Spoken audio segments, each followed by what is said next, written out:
Hello everyone, my name is Odin Bristol, and today I will be explaining how to draw a Lewis structure with using the compound xenon tetrafluoride as an example. The easiest way to start this process is to list all the elements, which you can see I listed xenon and fluorine because it's the only elements in the compound, along with the number of atoms and the number of valence electrons that correspond with that element.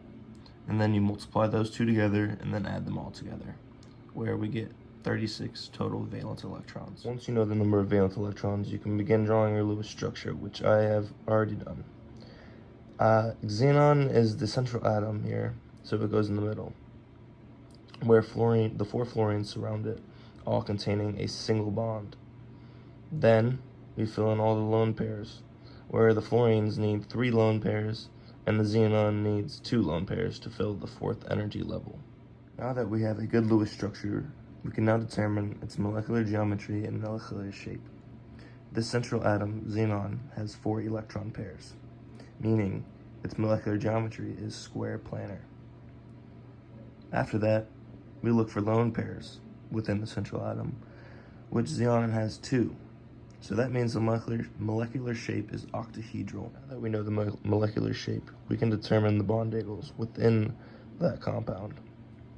Now, since the molecular shape is square planar, we can determine that all the bond angles are 90 degrees because they want to be most distant from each other.